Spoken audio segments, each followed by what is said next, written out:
My girlfriend said, "You're not ambitious enough for long-term, but you're great for now." Then she asked if I'd help her finance a car in my name since her credit wasn't approved. I said, "Sure." Signed the papers, took a photo, and texted her, "Actually, I'll keep it." Then I blocked her on everything. She showed up at the dealership screaming, but the registration was in my name. Looking back, should have ended things right there. We'd been dating for 10 months. Mia and I met at a friend's housewarming. She was sharp, ambitious, working in commercial real estate. I run a small classic car restoration shop.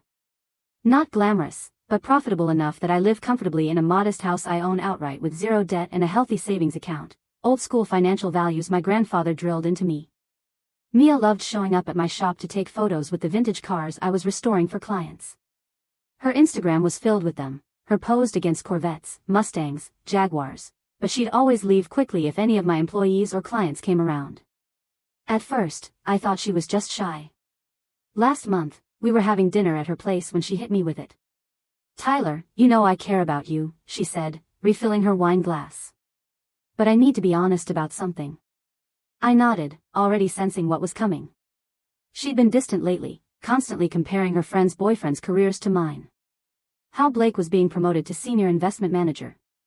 How Jessica's boyfriend just made partner at his law firm. "You're not ambitious enough for long-term, but you're great for now." Just like that. No sugarcoating. Like she was commenting on the weather. "What exactly does that mean?" I asked, keeping my voice level. "I mean, running a garage is fine, but where's it going? You seem content to stay exactly where you are. I'm just not sure that aligns with my 5-year plan." I should have walked out then. Instead, I asked, "And what plan is that?"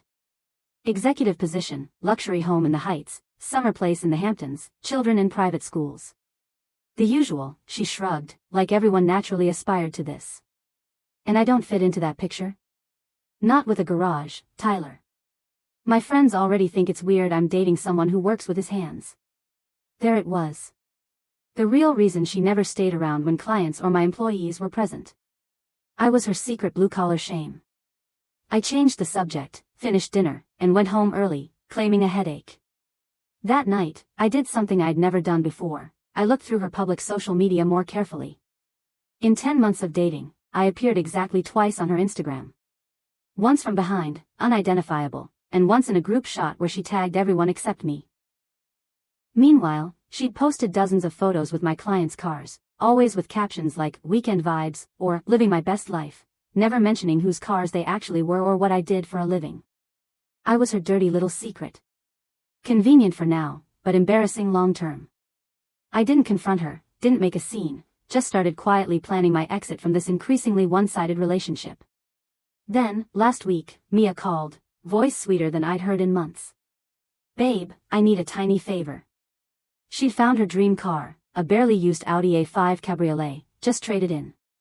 As a real estate agent, image was everything, she explained. Her Civic wasn't cutting it anymore. The problem?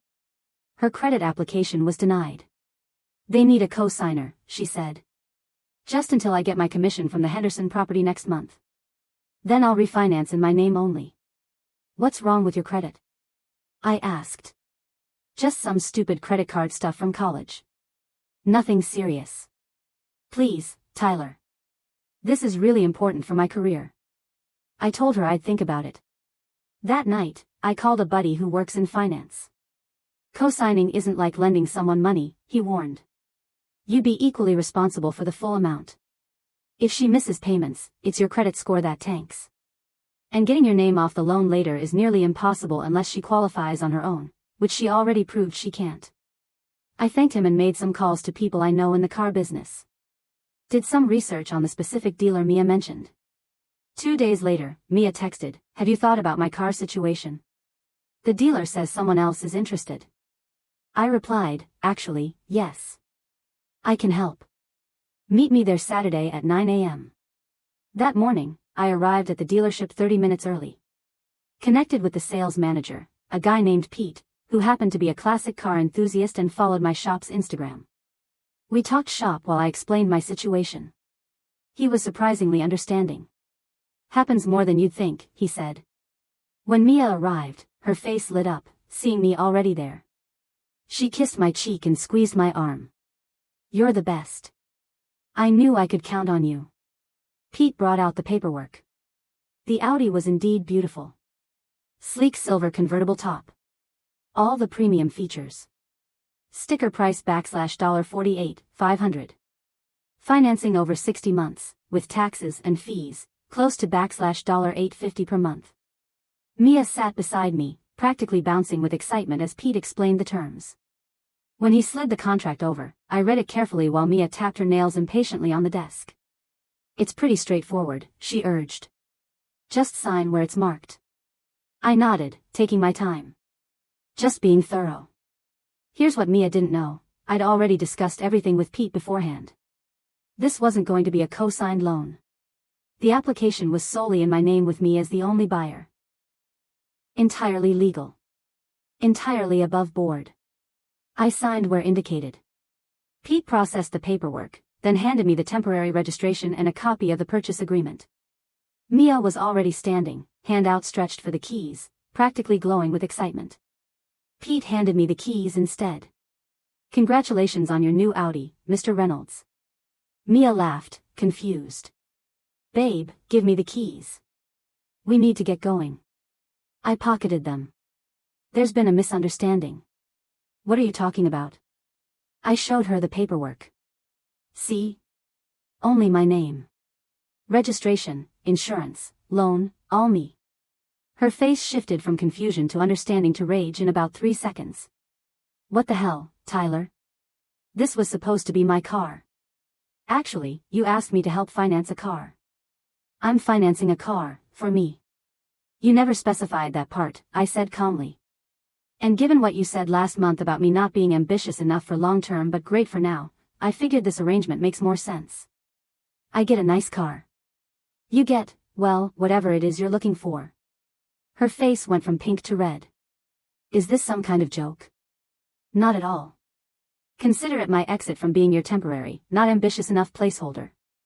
I took out my phone, snapped a quick photo of myself holding the keys with the Audi in the background, and texted it to her. "Actually, I'll keep it. Best of luck finding someone who fits your 5-year plan." Then I turned to Pete.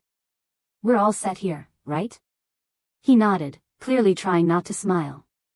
"All the paperwork's in order, Mr. Reynolds." As I walked toward the door, Mia's voice rose to a shriek. "You can't do this. I need that car for work. We talked about this for weeks." I stopped, turned. "We talked about me helping you finance a car. I never agreed to co-sign. Your texts, I've been careful about that part. Never explicitly agreeing to put my name on her loan. Just saying I'd help with her car situation." By now, other customers were staring. A security guard had appeared near the entrance, alerted by the commotion. "This isn't over," she yelled as I walked out. "I'll sue you." I climbed into my new Audi, adjusted the seat, and drove off the lot. In my rearview mirror, I could see Mia being escorted back inside by the security guard, still gesturing wildly. As I pulled onto the highway, my phone exploded with notifications. I activated the car's Bluetooth and had the system read them aloud. "Answer your freaking phone. You can't do this. I'll tell everyone what you did. My father will sue you."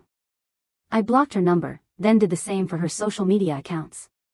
By the time I got home, she'd already tried reaching me through 3 mutual friends. I explained the situation calmly to each, including the "great for now" conversation. 2 immediately understood. The third said I was being petty. Can't win them all. That afternoon, Mia showed up at my house, pounding on the door. I didn't answer. She stood on my porch for 20 minutes, alternating between threats and tearful pleas, all of which I recorded via my doorbell camera. Eventually, she left. The next day, she appeared at my shop.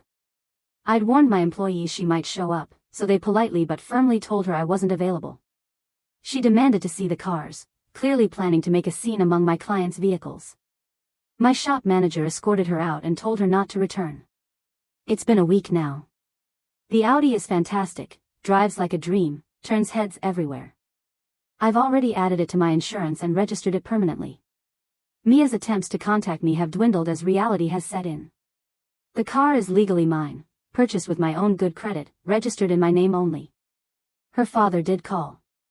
Turns out he's a real estate attorney, not the high-powered litigator she'd implied. After I explained the situation and offered to send him the documentation proving I never agreed to co-sign anything, he apologized for his daughter's behavior and hasn't contacted me since. Sometimes I think about Mia's face when she realized what was happening, not with pleasure exactly, more like relief. Relief that I discovered who she really was before getting further entangled, before co-signing loans, before moving in together, before potentially marrying someone who saw me as a stepping stone rather than a partner. The "not ambitious enough" comment was actually a gift. It showed me exactly where I stood, and exactly what I needed to do. Update, 3 weeks later. First, thanks for all the comments and messages. Some updates since the dealership showdown. My doorbell camera caught Mia trying to enter my house using a key I didn't know she had. Apparently, she'd made a copy at some point without telling me. I've since changed all the locks and upgraded to a more comprehensive security system. The footage has been saved in case it's needed later. The mutual friend who called me petty has switched sides after Mia tried to use her to get to me, then badmouthed her when she refused. She sent me screenshots of Mia's messages calling her a backstabber for not helping, after everything I've done for you. Turns out Mia has a pattern of transactional relationships. Several people have asked if I'm worried about the car payments. I'm not. My business is doing well, and I've been saving for a new vehicle anyway. The Audi is actually more practical than it seems. I often transport clients to and from my shop when their cars are being worked on, and arriving in a nice vehicle makes a good impression. It's already led to 2 new high-end restoration contracts. The most interesting development? I received a LinkedIn message from Mia's boss, the owner of the real estate agency she works for. Apparently, she'd been telling clients she was about to acquire an Audi and had even scheduled property showings where she promised to pick them up in it. When that fell through, a particularly important client complained. Her boss was reaching out to verify my side of the story before making a decision about her employment. I responded factually, without embellishment, and attached screenshots of our text conversations about the car.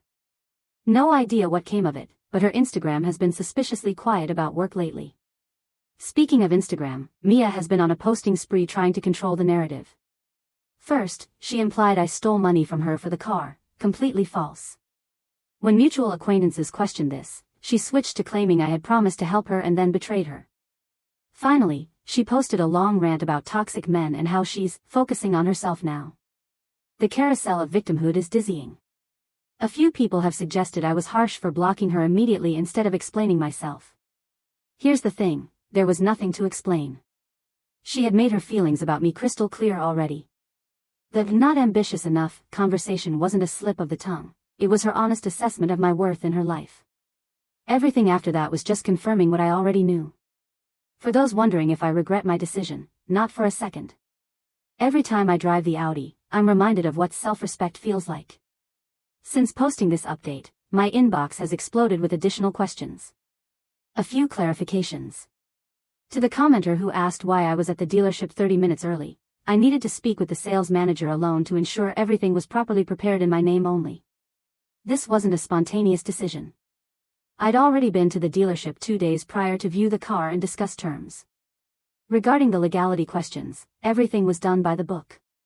The dealership isn't at fault for selling me a car I applied for and qualified to purchase. They had no obligation to Mia, who had already been rejected for financing. No laws were broken. No fraud was committed. I simply bought a car. Several people have suggested this was an expensive way to end a relationship. True, but I needed a new car anyway, had been saving for one, and the Audi is exactly what I would have chosen for myself.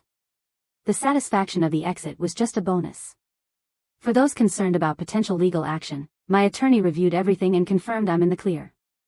The text message history shows I never explicitly agreed to co-sign, just to help with the car situation. All paperwork is solely in my name, and I have documentation of her failed credit application separate from mine. Yes, I've changed my locks, security system, and even the security code at my shop. Yes, I've informed my employees to call police if she shows up again making threats. No, I haven't returned her belongings left at my house because there aren't any.